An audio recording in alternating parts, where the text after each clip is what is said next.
Assalamualaikum warahmatullahi wabarakatuh. Salam, salam sejahtera bagi kita semua. Om Swastiastu, Namo Buddhaya, salam kebajikan.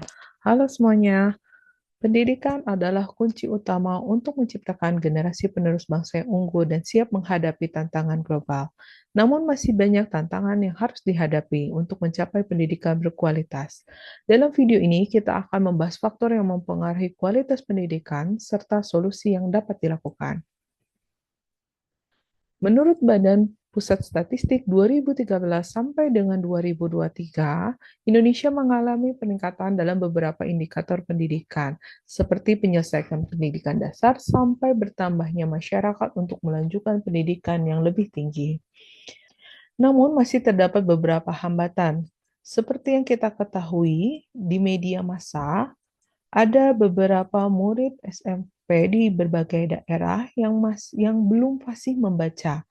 Hal ini dipengaruhi beberapa faktor sehingga membuat kesenjangan kualitas pendidikan antara daerah perkotaan dan pedesaan.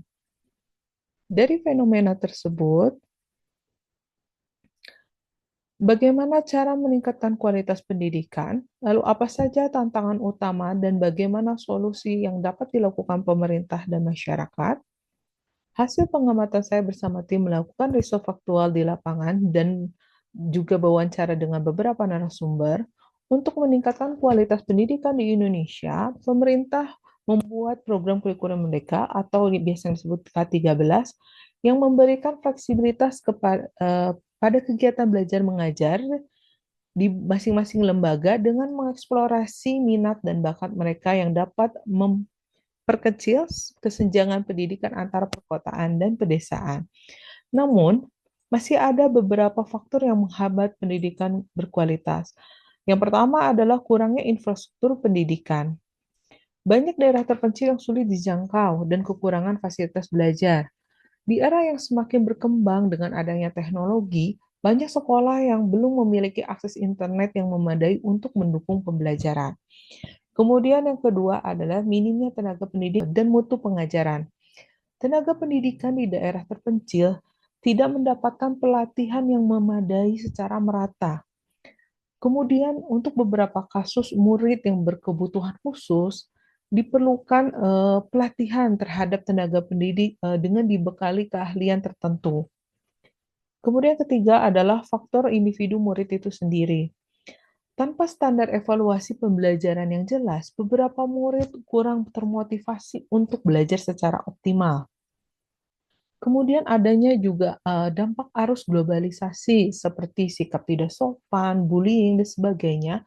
Hal ini diakibatkan kurangnya pendidikan karakter berbasis Pancasila seperti nilai moral, tanggung jawab, dan sebagainya. Lalu apa yang dapat kita lakukan? Yang dapat kita terapkan atas permasalahan tersebut, yaitu pertama adalah peningkatan infrastruktur pendidikan. Pemerintah dan sektor swasta atau lembaga swadaya perlu bekerja sama. Misal seperti sektor swasta melakukan program CSR, membangun sarana prasarana sekolah, atau pemerintah bekerja sama dengan lembaga swadaya terkait pendanaan untuk pembangunan infrastruktur di daerah terpencil. Kemudian yang kedua adalah kurikulum yang lebih adaptif.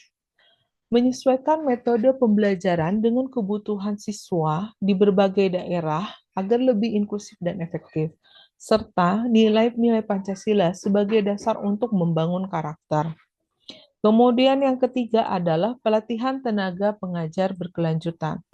Meningkatkan kualitas tenaga pendidik melalui program pelatihan berbasis teknologi, kemudian pelatihan psikologi, sosiologi, dan berbagai praktik di lapangan. Yang terakhir adalah meningkatkan kesadaran masyarakat. Mengajak masyarakat untuk berperan aktif dalam mendukung pendidikan berkualitas dan terlibat langsung dimanapun dan kapanpun. Misal, mengikuti kegiatan sosial, mengajar di daerah tertentu. Untuk mencapai pendidikan berkualitas, diperlukan upaya bersama dari semua pihak.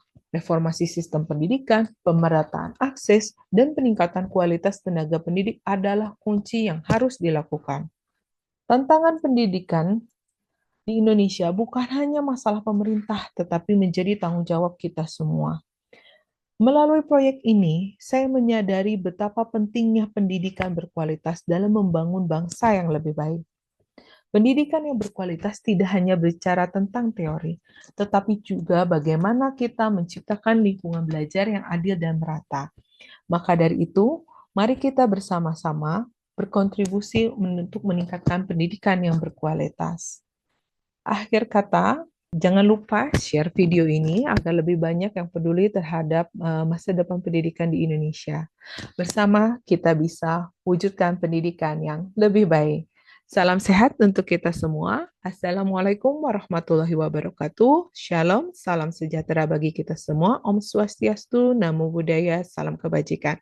Terima kasih.